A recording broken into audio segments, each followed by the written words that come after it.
el último farolero de la ciudad sin estrellas.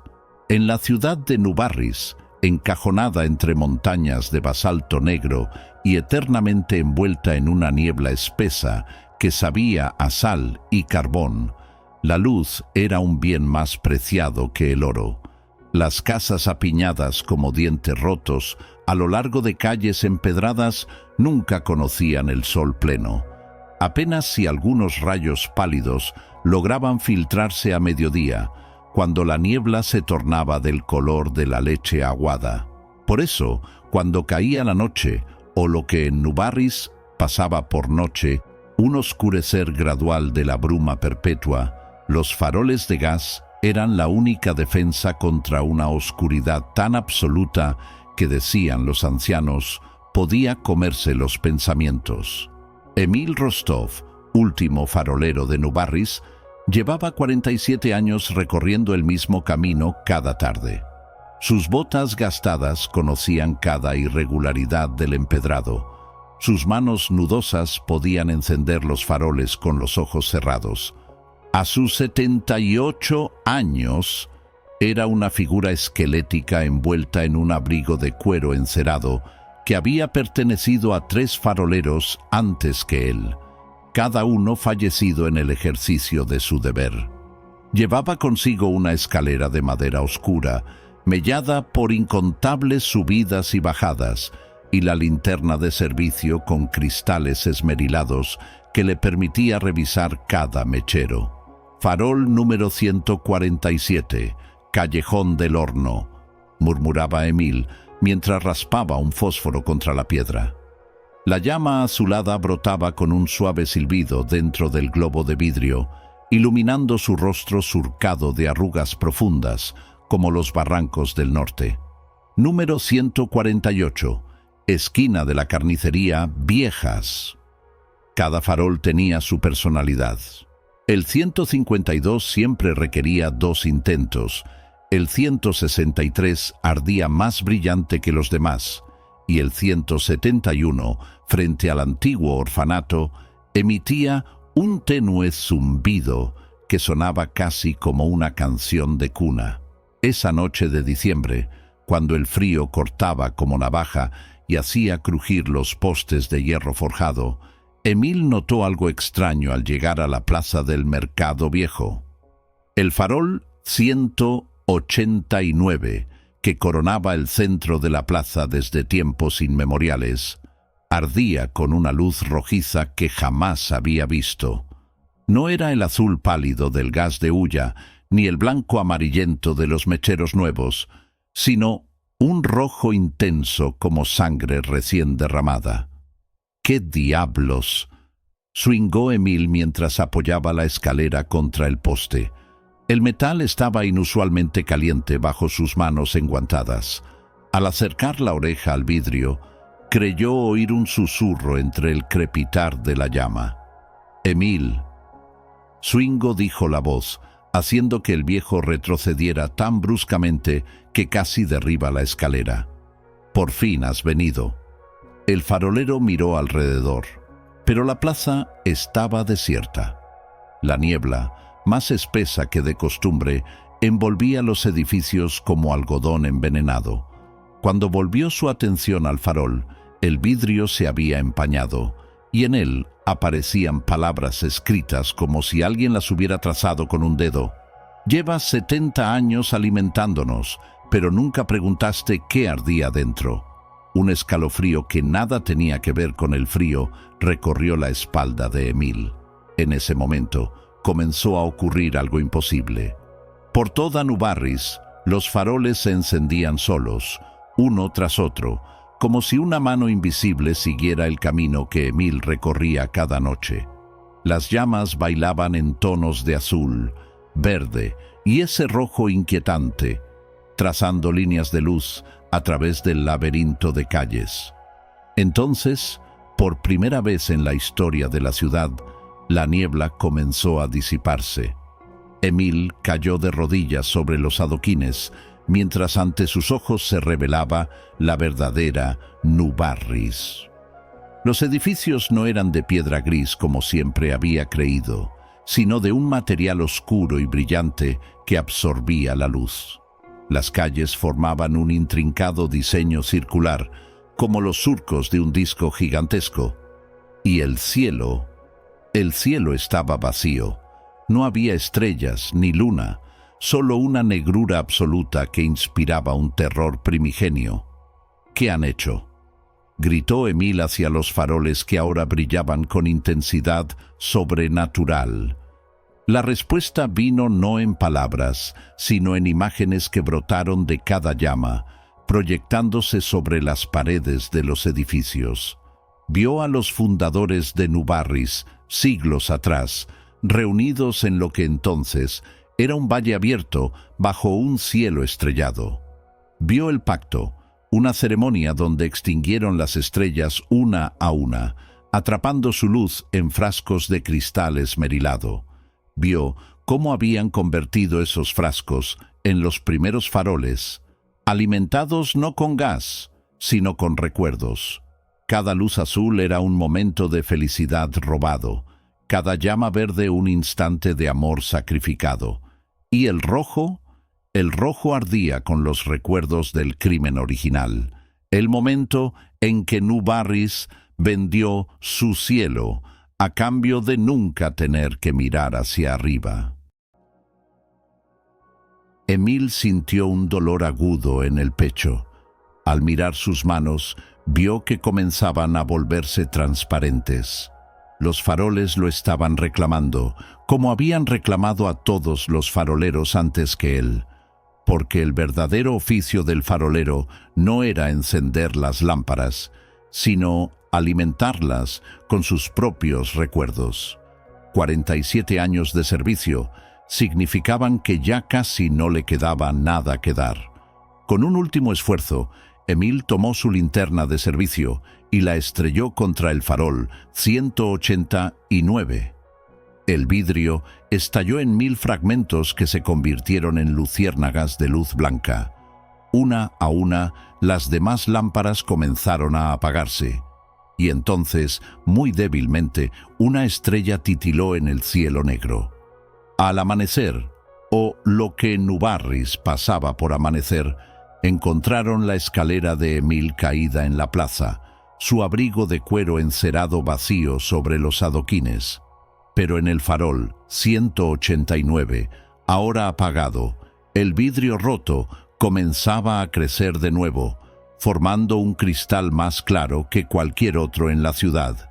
Y si uno se paraba debajo en el momento justo, podía ver, muy tenuemente, el brillo de una nueva estrella en el cielo. En un reino donde las leyendas de dragones y hechiceros se habían desvanecido en meros cuentos para niños, y la magia era un eco distante en los anales de la historia, vivía Lyra.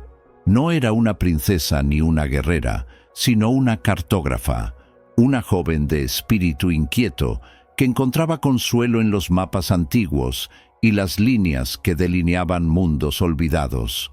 El reino, antaño vibrante con el fluir de la energía mística, ahora se regía por la lógica del hierro y el vapor, y la gente había olvidado el asombro. Un día, mientras catalogaba pergaminos en la polvorienta biblioteca real, Lyra descubrió un mapa que no se parecía a ningún otro.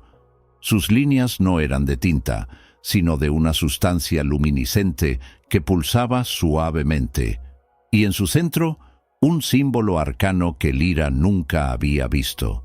El mapa prometía un lugar donde la magia aún fluía, un santuario oculto del olvido, una punzada de emoción, una sensación que el pragmático mundo de Lyra había intentado erradicar. La impulsó a embarcarse en un viaje, no solo para encontrar ese lugar, sino para entender por qué la magia había abandonado su mundo. El viaje de Lyra la llevó a través de páramos olvidados y montañas imponentes, cada paso una prueba de su determinación. El mapa, que a veces brillaba con más intensidad, la guiaba por senderos que no figuraban en ningún otro pergamino. Fue en el corazón de un bosque milenario, donde los árboles parecían susurrar secretos antiguos, que el primer giro inesperado se reveló. Lyra no encontró un mago ermitaño ni una hechicera oculta, sino una cueva, y de ella emergió una criatura que la leyenda había relegado al mito: un dragón. No era la bestia feroz de los cuentos, sino un ser de escamas iridiscentes y ojos melancólicos, tan antiguo como las montañas mismas. Su nombre era Ignis, y era el último de su especie, el guardián de lo que quedaba de la magia en el mundo. Lyra, lejos de sentir miedo, sintió una extraña conexión con la criatura. Ignis, con una voz que resonaba en su mente como el viento a través de las rocas, le reveló la verdad más profunda. La magia no se había desvanecido por sí sola. Había sido absorbida, no por maldad, sino por una entidad primordial conocida como Aethel, la entidad del equilibrio. Aethel, en su infinita sabiduría, había presenciado cómo el uso desmedido de la magia en eras pasadas había llevado a la destrucción y el caos. Para preservar el equilibrio del cosmos, había comenzado a retirar la magia del mundo, creyendo que así protegería a la humanidad de sí misma. Ignis, con el corazón apesadumbrado, había sido testigo de este proceso, y su melancolía era el reflejo de un mundo que perdía su chispa vital. Con Ignis como su guía, Lyra continuó su viaje hacia el corazón de la magia. El dragón la llevó a un valle oculto, invisible para los ojos no iniciados, donde el aire vibraba con una energía palpable y las flores brillaban con una luz propia. Allí, Lyra experimentó la magia en su forma más pura. Tocó un árbol y sintió la vida fluyendo a través de sus raíces. Vio el viento danzar con las hojas en una coreografía invisible y escuchó el canto de la tierra. Fue una experiencia abrumadora, una sinfonía de sensaciones que despertó algo profundo dentro de ella, algo que su mundo pragmático había intentado adormecer. Comprendió que la magia no era solo un poder, sino una conexión intrínseca con la vida misma, con el universo. Sin embargo, Ignis le advirtió que para restaurar la magia al mundo, Lyra debía enfrentarse a Aethel, no con fuerza, sino con entendimiento. El sacrificio que se le pedía no era de vida, sino de percepción. Lyra debía comprender que el equilibrio no significaba la ausencia de magia, sino su uso responsable y armonioso.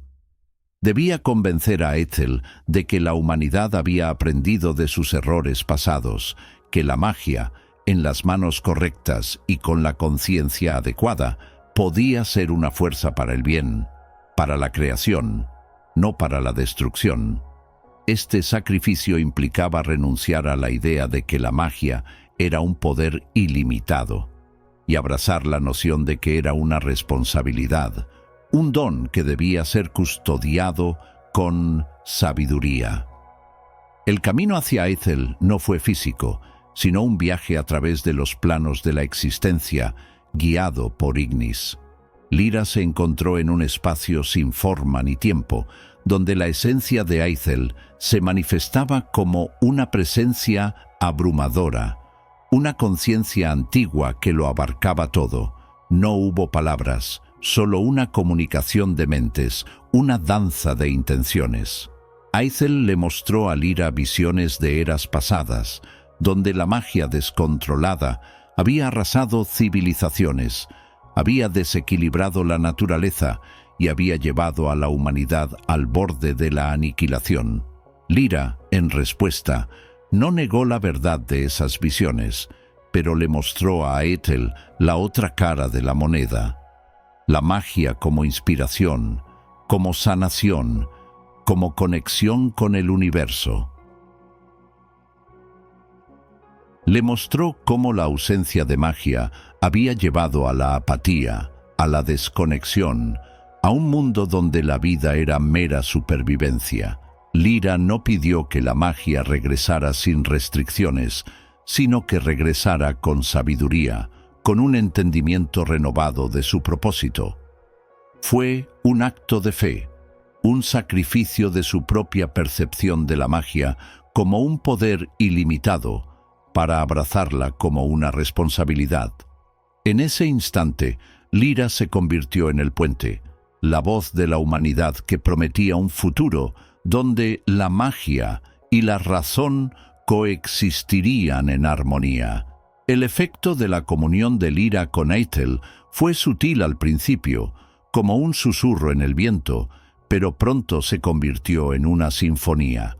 La magia regresó al mundo, no como un torrente descontrolado, sino como un río que encuentra su cauce, nutriendo la tierra y el espíritu. Las flores en los jardines de las ciudades brillaron con colores más intensos. El canto de los pájaros adquirió una melodía más rica. Y la gente, sin saber por qué, sintió una renovada sensación de asombro y conexión con el mundo que los rodeaba. Los inventos de hierro y vapor no desaparecieron, sino que se entrelazaron con la magia, creando una nueva era de progreso y armonía. Lyra, aunque no se convirtió en una hechicera poderosa, se convirtió en la guardiana de ese equilibrio, una cartógrafa que ahora trazaba no solo tierras, sino también los flujos invisibles de la energía. Ignis, el dragón, ya no estaba solo. Su melancolía se disipó al ver la chispa de la magia reavivarse en el mundo. Y así, el reino aprendió que la verdadera fuerza no reside en el control absoluto ni en el poder desmedido, sino en el delicado equilibrio entre lo tangible y lo intangible, entre la razón y la imaginación. La magia, como la vida misma, es un don que debe ser cultivado con respeto y sabiduría, para que florezca en un mundo donde la maravilla y la responsabilidad caminen de la mano. En la ciudad de Cronos, el tiempo no era solo una medida, sino una moneda de cambio, un recurso precioso extraído de la memoria de los ancianos para prolongar la juventud y la vitalidad de la élite. Las torres de cristal de la ciudad brillaban con una luz eterna, mientras que en los distritos inferiores la vida se desvanecía lentamente, dejando a los ancianos en un estado de olvido gradual. Elian, un joven cronista, pasaba sus días inmerso en los vastos archivos de la ciudad, un laberinto de pergaminos digitales y registros históricos. A diferencia de la mayoría, Elian sentía una profunda reverencia por el pasado, una convicción de que la memoria era el ancla de la identidad. Sin embargo, algo no encajaba. Los registros históricos estaban llenos de lagunas, de eventos que parecían desvanecerse en la niebla, de nombres que aparecían y desaparecían sin explicación. Era como si la historia misma estuviera siendo reescrita, no por la mano de un censor, sino por una fuerza más sutil y siniestra. Una tarde, mientras comparaba dos versiones de un mismo evento, Elian notó una discrepancia sutil pero inquietante. Un héroe, venerado en una versión, era apenas mencionado en otra, y sus hazañas, glorificadas en un texto, eran minimizadas en el otro. La verdad, Elian lo sintió con una certeza escalofriante.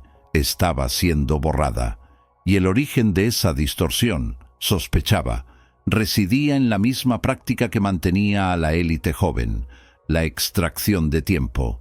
Era una misión peligrosa, un desafío a los poderosos custodios del tiempo, la orden que administraba este recurso vital, pero Elian sabía que no podía ignorarlo. La memoria, una vez perdida, era irrecuperable, y con ella, la esencia misma de lo que significaba ser humano. La búsqueda de Elian lo llevó a los distritos inferiores, donde la luz artificial era tenue, y el silencio solo era roto por el murmullo de los ancianos, cuyas mentes se desvanecían como la arena entre los dedos. Era un lugar de melancolía, un espejo del futuro que esperaba a todos en Cronos. Allí, en una biblioteca polvorienta y olvidada, Elian encontró al maestro Lyra. El anciano, con ojos que a veces brillaban con una lucidez sorprendente y otras se perdían en la niebla del olvido, era un antiguo custodio del tiempo, despojado de su rango y exiliado por cuestionar los métodos de la orden. Al principio, Lyra era un rompecabezas de fragmentos de memoria, sus palabras incoherentes, sus pensamientos dispersos, pero Elian persistió, tejiendo pacientemente los hilos de sus recuerdos, ofreciendo su propia memoria como un ancla. Fue un proceso doloroso, una danza entre el presente y el pasado, donde Elian sentía el eco del olvido que consumía a Lyra. En sus momentos de claridad, el maestro Lyra reveló la verdad, una verdad mucho más aterradora de lo que Elian había imaginado. La extracción de tiempo no era para prolongar la juventud, sino para mantener una barrera contra una antigua entidad cósmica, el devorador de recuerdos, que se alimentaba del olvido. Los custodios, explicó Lyra, no eran villanos, sino guardianes, cargados con una terrible decisión. Habían elegido sacrificar la memoria individual para proteger la existencia colectiva, creyendo que era la única forma de evitar que el devorador consumiera toda la realidad. La juventud de la élite era un subproducto, una justificación para una verdad demasiado terrible para ser revelada.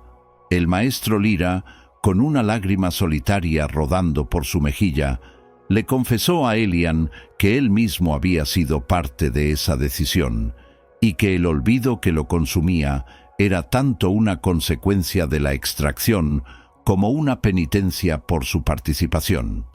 La misión de Elian, ahora, no era solo restaurar la memoria, sino encontrar una forma de enfrentar al devorador de recuerdos sin sacrificar la esencia de la humanidad. Con cada fragmento de memoria que el maestro Lyra lograba rescatar, la imagen del devorador de recuerdos se volvía más clara y aterradora. No era una criatura con forma, sino una fuerza primordial, una manifestación del olvido mismo, que se nutría de la ausencia de historia, de la falta de conexión con el pasado. Los custodios, en su desesperación por contenerlo, habían creado un ciclo vicioso. Al extraer la memoria, creaban más olvido, lo que a su vez fortalecía al devorador. Elian comprendió que la solución no era simplemente detener la extracción, sino revertir el proceso, llenar el vacío con recuerdos, con historias, con la verdad. Pero, ¿cómo despertar a una ciudad que había sido adormecida por generaciones? El maestro Lyra, en un momento de lucidez, le habló de los ecos de la memoria, lugares o artefactos que por su profunda conexión con eventos pasados aún retenían una chispa de la verdad.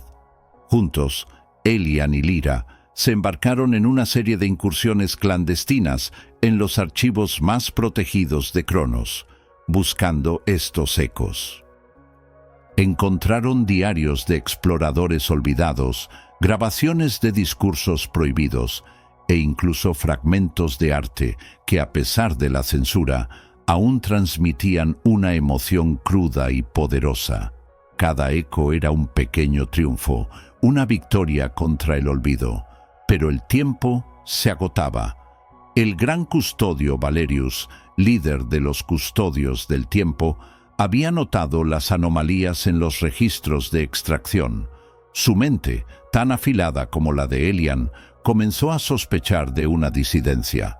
Valerius no era un tirano, sino un hombre que había cargado con el peso de una terrible decisión, creyendo que era la única forma de proteger a la humanidad.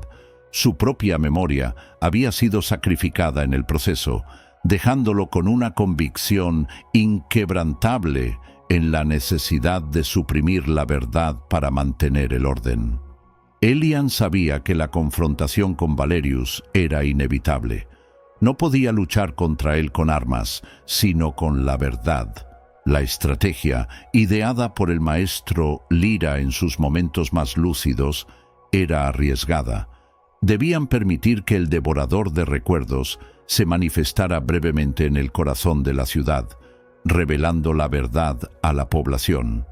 Sería un shock, un caos inicial, pero era necesario para que la humanidad enfrentara su pasado y encontrara una solución duradera.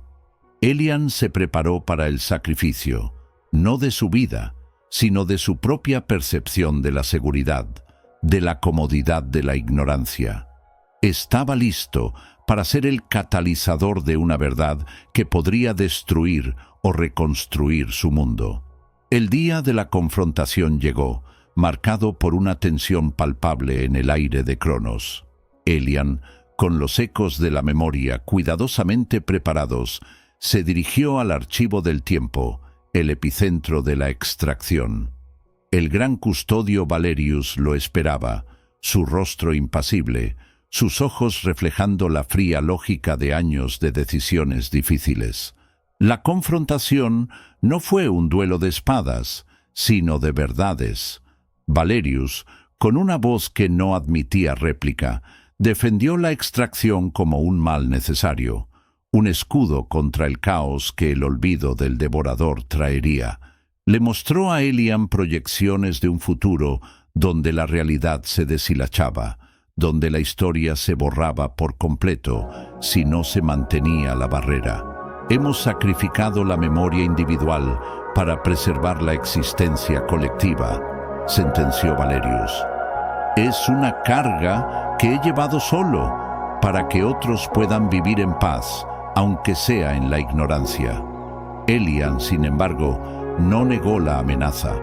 En cambio, le mostró a Valerius los ecos de la memoria, fragmentos de historias que, a pesar de la extracción, habían logrado sobrevivir. Le habló de la riqueza de la experiencia humana, de la belleza de la tristeza y la alegría, de la fuerza que nacía de recordar, incluso el dolor. La verdadera paz no viene de la supresión, gran custodio, dijo Elian, su voz firme, sino de la comprensión. Hemos olvidado quiénes somos y al hacerlo hemos alimentado al mismo monstruo que intentamos contener. Fue entonces cuando Elian activó el dispositivo que el maestro Lyra había diseñado, un catalizador que amplificaría la manifestación del devorador de recuerdos. Una grieta se abrió en la realidad y una sombra colosal, hecha de olvido y vacío, comenzó a extenderse por el archivo. No era una criatura con dientes y garras, sino una ausencia, un agujero negro en el tejido de la existencia que amenazaba con consumir todo lo que tocaba. El pánico estalló en la ciudad. La gente, que nunca había visto tal manifestación, sintió el terror primario del olvido, la sensación de que sus propias vidas se desvanecían. Valerius, al ver la magnitud de la entidad, sintió un escalofrío que no había experimentado en décadas. La verdad, que había mantenido oculta con tanto celo, ahora se revelaba ante todos, cruda y aterradora. Elian, sin embargo, se mantuvo firme. Sabía que este caos era necesario, el primer paso hacia la verdadera sanación. La gente debía ver la oscuridad para poder apreciar la luz. Debía sentir el olvido para poder valorar la memoria. Y en medio de ese caos comenzó a proyectar los ecos de la memoria, no solo en las pantallas del archivo, sino en las mentes de la gente, un torrente de imágenes y sonidos que contaban la historia de Cronos, la historia de la humanidad, con todas sus glorias y sus tragedias. Era el sacrificio de la verdad, un acto de fe en la capacidad de la humanidad para enfrentar su propio pasado. El caos en Cronos fue breve, pero intenso. La manifestación del devorador de recuerdos, aunque aterradora, sirvió como un espejo, reflejando el vacío que la supresión de la memoria había creado. La gente, al principio paralizada por el miedo, comenzó a sentir el torrente de recuerdos que Elian proyectaba. Imágenes de un pasado vibrante, de risas y lágrimas, de triunfos y fracasos, inundaron sus mentes. Fue un despertar doloroso, pero necesario.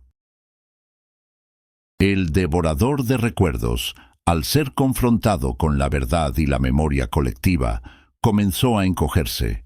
Su forma etérea se disipaba a medida que el olvido que lo alimentaba era reemplazado por el recuerdo. No fue destruido, sino transformado, reducido a una sombra latente, un recordatorio de lo que podría suceder si la humanidad volvía a ignorar su pasado. El gran custodio Valerius, con los ojos llenos de lágrimas, no de tristeza, sino de una emoción que no había sentido en décadas, se arrodilló. Había cargado con el peso de una mentira por el bien de su pueblo, pero ahora veía que la verdad, aunque dolorosa, era el único camino hacia la verdadera libertad. Su sacrificio había sido en vano, pero su redención comenzaba en ese instante.